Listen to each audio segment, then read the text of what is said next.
Back my channel easy study চ্যানেলের পক্ষ থেকে আজকে ক্লাসে সকলকে আন্তরিক শুভেচ্ছা অভিনন্দন। আশা করি তোমরা সকলে ভালো আছো, সুস্থ আছো। তো আজ আমরা শুরু করব অষ্টম শ্রেণীর স্পেশাল মডেল টেস্টের একের যে রচনামূলক প্রশ্নগুলো ছিল। রচনামূলক প্রশ্ন দেখো 10টি প্রশ্ন দেয়া থাকবে, তোমাদের যে কোনো 7টি প্রশ্নের অ্যান্সার করতে হবে। তো এই 7টি প্রশ্নেরই একটির মান থাকবে 7 করে, অর্থাৎ 7টি প্রশ্নে যদি সঠিক অ্যান্সার দিতে পারো তাহলে তোমাদের 49 তোমরা পেয়ে যাবে। তো এখানে দেখো প্রতিটা অধ্যায় থেকেই কিন্তু একটি করে অঙ্ক দেয়া থাকবে, আবার কিছু কিছু অধ্যায় থেকে কিন্তু 2টি অঙ্ক দিতে পারে, সেটা স্যারদের ইচ্ছা অনুযায়ী দেবে। কিন্তু পরিসংখ্যান অর্থাৎ তথ্য বুঝে সিদ্ধান্ত নিই এই অধ্যায় থেকে কিন্তু 2টি প্রশ্ন থাকবে, এটা একদমই ফিক্সড। তো চলো আমরা অঙ্কগুলো আজকে সমাধান দেখে আসি। তো দেখো প্রথমে যে অঙ্কটা বলেছে 45x³ 60x²y, তারপর 15x²y², 3টি বীজগাণিতিক রাশি। তা রাশি 3টির লসাগু নির্ণয় করো, রাশি 3টির গসাগু নির্ণয় করো, রাশি 3টির লসাগু থেকে গসাগু বিয়োগ করে 15x² দ্বারা ভাগ করে ভাগফলকে ঘন করলে কি পাবে। তো আমরা এখন কি করব, চলো অঙ্কগুলো দেখি। প্রথমে যেহেতু আছে ওই 3টি রাশি, তো 3টি রাশি আমরা আগে লিখে নেব। তো দেখো এখানে আমি প্রথমে 3টি রাশি আগে উঠিয়ে নিয়েছি। তো এই 3টি রাশিকে আগে আবার উৎপাদকে বিশ্লেষণ করতে হবে। তো এখানে আমরা কি করব, দেখো এখানে আমরা আগে উৎপাদকে বিশ্লেষণ করে নেব। 45কে ভাঙলে কি পাই বলো তো? 45কে ভাঙলে আমরা 3 পাবো, 5 পাবো এবং 3 পাবো, যেহেতু 3 × 5 = 15 আর 3 × 15 = 45। তো এখানে আমরা দেখো 3 নেব, গুণ 5 নেব, গুণ 3 নেব, তাহলে 3 × 5 = 15 আর 3 × 15 = 45। তারপর দেখো এখানে x³ আমরা ভাঙবো, তাহলে x³ ভাঙলে আমাদের কি আসবে দেখো, x³ ভাঙলে আমরা পাবো 3টা x। এখানে এটা কিন্তু গুণ ছিল, আর এখানে আমরা 3টা x দেব। দেখো এই যে এই একটা 3টা x দিলাম। তারপরে দেখো 60কে আমরা ভাঙবো কত দিয়ে, আমরা জানি এখানে আমরা 2 দেব, গুণ 3 দেব, তারপরে দেখো 2 গুণ 5, তাহলে কি 5 × 2 = 10, 3 × 10 = 30, 30 × 2 = 60। তো আমরা পেয়ে যাচ্ছি। তারপরে দেখো এখানে x আছে 2টা, তাই আমি 2টা x দেবো, আর y আছে একটা, তাই এখানে আমি একটা y দিয়ে দেবো। তারপরে দেখো এখানে 15কে ভাঙলে আমরা কত পাই, 15, 3 × 5 = 15, তাই না? এটা তো আমরা সকলে জানি যে 3 × 5 = 15। তারপর x আছে 2টা, তাই আমরা x 2টা দিয়ে দেবো, y আছে 2টা, তাই আমরা yও 2টা দিয়ে দেবো। তো এই ছিল আমাদের ভাঙার প্রসেসটা। তো আমরা এখানে ভাঙলাম, ভাঙার পরে দেখো 3টের মাঝেই কমন আছে কি, মানে এমন কোন সংখ্যাটা বা কোন ধ্রুবকটা আছে যা 3টের মাঝেই আছে। দেখো এখানে 3 আছে, এখানে 3 আছে, এখানে 3 আছে, তাহলে 3 কিন্তু সবগুলোর মাঝে আছে। তাহলে এখানে আমরা লিখব সাধারণ উৎপাদক। এখানে দেখো 3 আছে, তাই আমরা 3 নিয়ে নেব, গুণ এখানে দেখো 5 প্রথমটায় আছে, শেষেরটায় আছে। তো এখানে 5 দেখো প্রথমটায় আছে, শেষেরটায় আছে, তাহলে 2টার মাঝে আছে, তাই আমরা 2টার মাঝ থেকে একটা নিয়ে নেব। তো এখানে আমরা কি করব, দেখো এখানে আমরা 5 নিয়ে নেব। তারপরে দেখো এখানে x আছে কয়টা, এখানে x আছে 2টা, এই যে একটা, একটা। তো এই এক্সগুলো আমি এখান থেকে একটা x নিয়ে নেব। তারপর দেখো এখানে আরেকটা x আছে, এখানে আরেকটা x আছে, এখানে আরেকটা x আছে, তো আবারও আমি আরেকটা x নিয়ে নেব।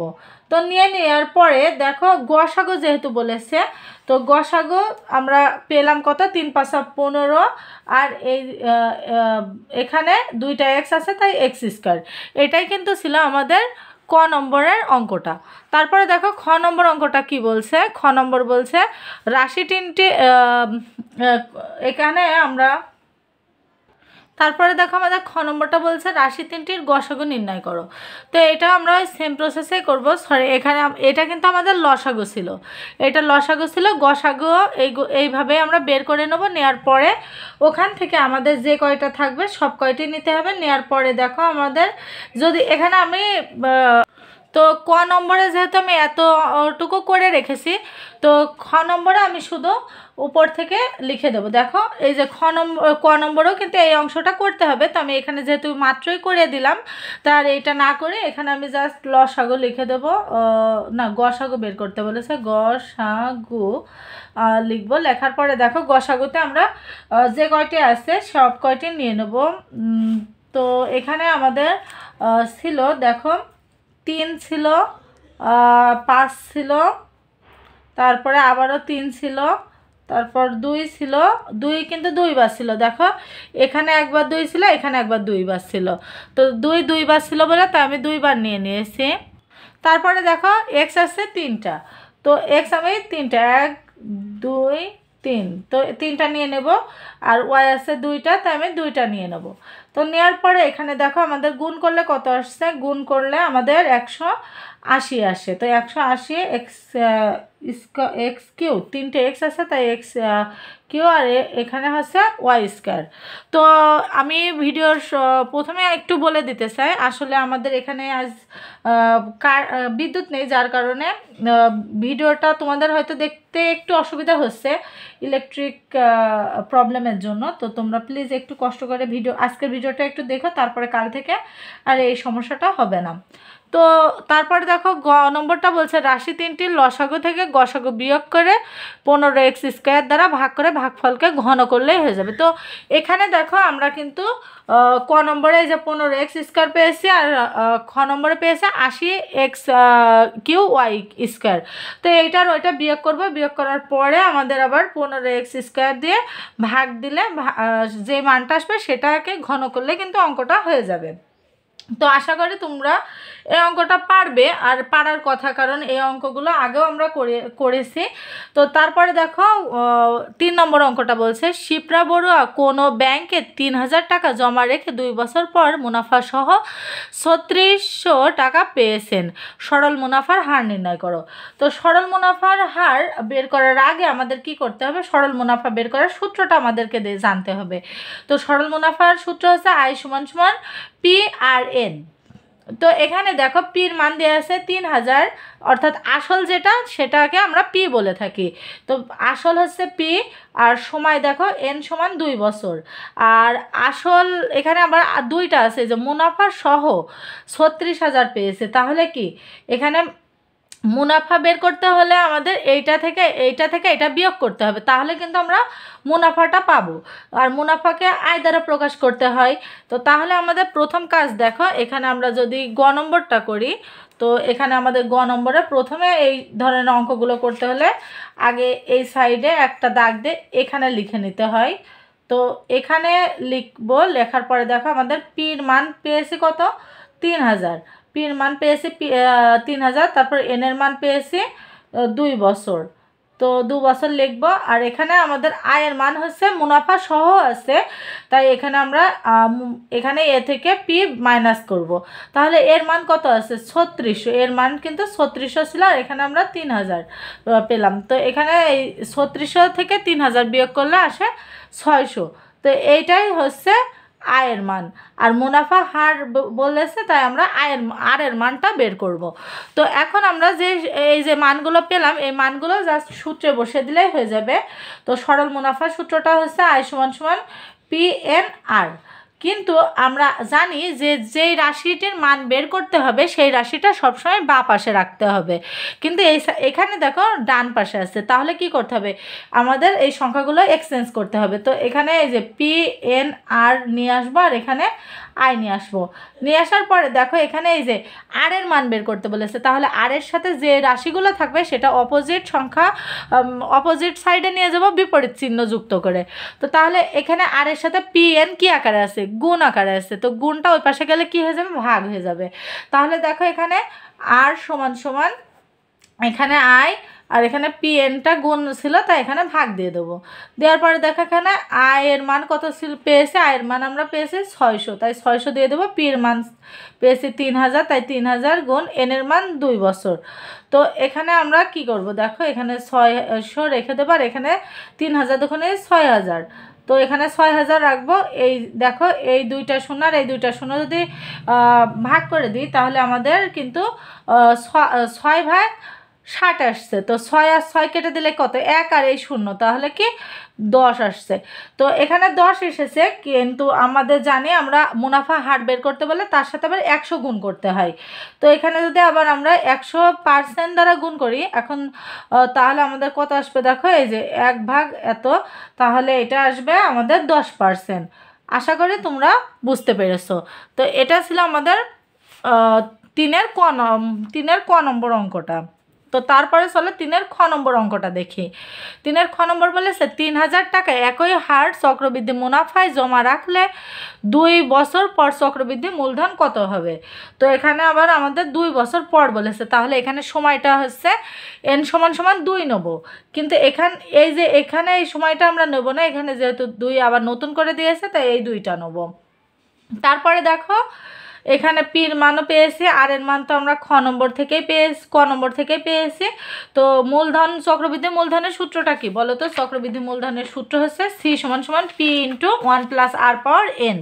তো এই সূত্রটাই করলে আমাদের অঙ্কটা সমাধান হয়ে যাবে। তো চলো অঙ্কটা শুরু করি। এখানে আমরা সবগুলো আগেই পেয়েছিলাম, তারপরও এখানে একটু লিখে দিই তোমাদের বোঝার সুবিধার্থে। P = 3000, তারপরে এখানে n = 2 বছর, তারপরে এখানে আয় সমান আমরা জানি আয়ের মানটা তো কাজে লাগছে না, তাই লিখবো না। আর এখানে হচ্ছে 10%, এটা কিন্তু আমি ক নম্বর থেকে পেয়েছি। তো 10%কে এখানে আবার আমরা কি করতে পারি, এই যে 10/100, কারণ যে কয় পার্সেন্ট থাকবে তাকে আবার 100 দ্বারা ভাগ দিতে হয়, এটা তো অনেক আগে থেকে আমরা জানি। তো এখানে কি চক্রবৃদ্ধি মূলধনের সূত্রটা হচ্ছে C = P × 1 + R⁻n, এটা কিন্তু আমাদের সূত্র। তো এই সূত্রটায় আমরা এবার মানগুলো বসিয়ে দেবো। এই যে 3000 স্থির মানে যেহেতু বের করব, তাই আমরা আর এক্সচেঞ্জ করলাম না। এখানে আর এর মানটা কত, 10/100। তো এর পাওয়ার কত আছে, 2, তাই এখানে 2 দিয়ে দেবো। তারপরে দেখো এখানে আমাদের কি আসে, এখানে আমরা এই যে 3000 রাখবো, রাখার পরে এটা আমরা লসাগু করব, তাহলে এখানে লসাগু আসবে এই যে, আর এটা 100কে 100 আর প্লাস এখানে 10 করতে 10 বসে যাবে, তাহলে এখানে স্কয়ার। তো এখানে যদি আমরা করি, দেখো এখানে এই যে 3000 রাখবো, আর এই যে 100-র সাথে 10 যোগ করলে কত আসে, 110, আর এখানে 100, এটা আমরা স্কয়ার করব। তো এটা যদি আমরা স্কয়ার করি, দেখো এই 0 আর এই 0 কিন্তু কেটে যায়, তাই না? এখানে এই 0 আর এই 0টা কেটে যাবে, যার পরে দেখো এখানে আমাদের 3000 থাকবে, আর এখানে 11/10, তো এটা স্কয়ার। এটা যদি আমরা করি, তো কত আসবে বলো তো? এখানে দেখো 11কে 10 দ্বারা ভাগ দিলে কত আসে বলো তো? দশমিক, এই যে 1.1, আর এটা স্কয়ার করব। তো স্কয়ার করলে আসবে কত বলো তো? এখানে চলো আমরা স্কয়ারটা করে আসি। এই যে ক্যালকুলেটারে 1.1 স্কয়ার, তাহলে আসছে 1.21। তো এটা আমরা স্কয়ার করব, স্কয়ার করলে কত আসছে, 1.4641। তাই আমরা এখানে লিখে দেবো। এটার সাথে আবার আমরা একবারেই করে দিই, আমাদের অঙ্কটা অনেক বড় হয়ে যাচ্ছে, একবারেই করে দিই। 3000 গুণ করলাম, গুণ করার পরে দেখো এই যে অঙ্কটার অ্যান্সার এসেছে আমাদের যা, তাই আমরা এখানে লিখে দেবো। তো এই যে জায়গায় দেখো অ্যান্সার আসবে 3630 টাকা। তো এখানে আমরা কিন্তু লিখে দিলাম। তো এই ছিল আমাদের অঙ্ক। দেখো অঙ্কগুলো কিন্তু অনেক ইজি ছিল আর বুঝতেও সুবিধা। তো দেখো আমরা পরের অঙ্কটায় চলে যাই, 4 নম্বর অঙ্কটা।